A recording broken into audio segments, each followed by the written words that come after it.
അംബാസിഡർക്ക് പ്രവേശന അനുമതി നിഷേധിച്ച് അമേരിക്ക.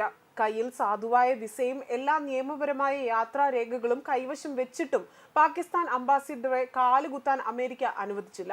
തുടർന്ന് ലോസ് ഏഞ്ചൽസിൽ നിന്നും നാടുകടത്തുകയും ചെയ്തു.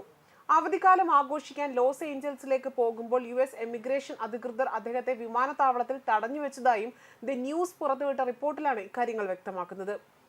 US എമിഗ്രേഷൻ സംവിധാനം വിവാദാത്മക വിസ പരാമർശങ്ങൾ കണ്ടെത്തിയതിനെ തുടർന്ന് സ്ഥാനപതിയെ നാടുകടത്തിയതായിട്ടാണ് വിവരങ്ങൾ ലഭ്യമായതും. എന്നിരുന്നാലും സ്ഥാനപതിയെ നാടുകടത്തുന്നതിലേക്ക് നയിച്ച പ്രത്യേക ആശങ്കകൾ എന്താണ് എന്നത് US ഇതുവരെയും പുറത്തുവിട്ടിട്ടില്ല. പാകിസ്ഥാൻ വിദേശകാര്യ മന്ത്രാലയം ഈ വിഷയത്തോട് പ്രതികരിച്ചത് ഇങ്ങനെയാണ്: അംബാസിഡർ KK വാഗനെ US-ൽ നിന്ന് നാടുകടത്തി. അദ്ദേഹത്തിന് കുടിയേറ്റ എതിർപ്പുണ്ടായിരുന്നു. അത് അദ്ദേഹത്തെ നാടുകടത്തലിലേക്ക് നയിച്ചു എന്നതാണ് വിഷയം. ഈ വിഷയം അന്വേഷിക്കാൻ ഇപ്പോൾ പാകിസ്ഥാൻ വിദേശകാര്യ മന്ത്രാലയം ലോസ് ഏഞ്ചൽസിലെ കോൺസുലേറ്റിലെ അവർക്ക് നിർദ്ദേശം നൽകിയിരിക്കുകയാണ്. പാകിസ്ഥാൻ വിദേശകാര്യ മന്ത്രി ഇഷാഖ് ധാറിനെയും അതുപോലെ തന്നെ സെക്രട്ടറി ആമിന ബലോച്ചിനെയും സംഭവത്തെക്കുറിച്ച് അന്വേഷിക്കാൻ ചുമതലപ്പെടുത്തിയിരിക്കുകയാണ്. അതുപോലെ തന്നെ സ്ഥിതിഗതികൾ വിശദീകരിക്കാൻ വാഗനെ ഇസ്ലാമാബാദിലേക്ക് തിരികെ വിളിപ്പിക്കാൻ സാധ്യതയുണ്ട് എന്നും റിപ്പോർട്ടിൽ പറയുന്നു. പരിചയസമ്പന്നയായ നയതന്ത്രജ്ഞനായ വാഗൻ പാകിസ്ഥാന്റെ വിദേശകാര്യ സേവനത്തിൽ നിരവധി പ്രധാന പദവികൾ വഹിക്കുന്ന ആളാണ്. അതേപോലെ തന്നെ തുർക്ക്മെനിസ്ഥാനിലേക്കുള്ള സ്ഥാനപതിയായി ഒരു സ്ഥാനക്കയറ്റം ലഭിക്കുന്നതിന് മുൻപേ തന്നെ കാഠ്മണ്ഡുവിലെ പാകിസ്ഥാൻ എംബസിയിൽ സെക്കൻഡ് സെക്രട്ടറിയായി വാഗൻ സേവനമനുഷ്ഠിച്ചിട്ടുണ്ട്. ലോസ് ഏഞ്ചൽസിലെ പാകിസ്ഥാൻ കോൺസുലേറ്റിൽ ഡെപ്യൂട്ടി കോൺസൽ ജനറൽ ആയിരുന്നു അദ്ദേഹം.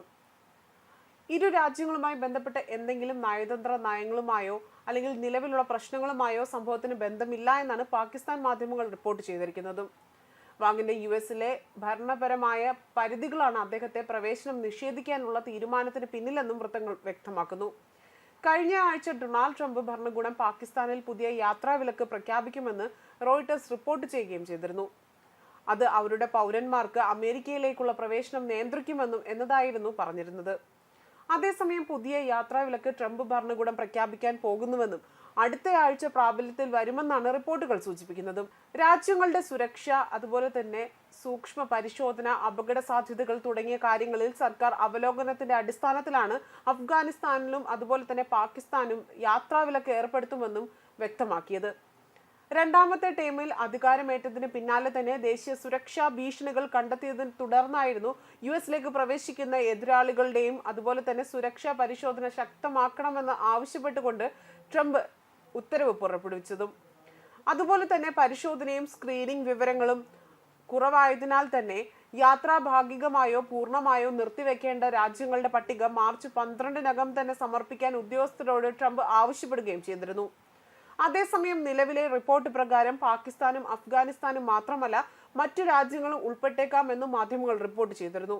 എന്നാൽ ഭീകരവാദ പ്രവർത്തനങ്ങളെ അടിച്ചമർത്താൻ സഹായിച്ചതിന് അമേരിക്ക കഴിഞ്ഞ ദിവസം പാകിസ്ഥാനെ അഭിനന്ദിച്ചിരുന്നു. ഭീകരരെ പിടികൂടാൻ സഹായിച്ചതിന് പാകിസ്ഥാനോട് പ്രത്യേക നന്ദിയുണ്ടെന്നും ട്രംപ് വ്യക്തമാക്കിയിരുന്നു.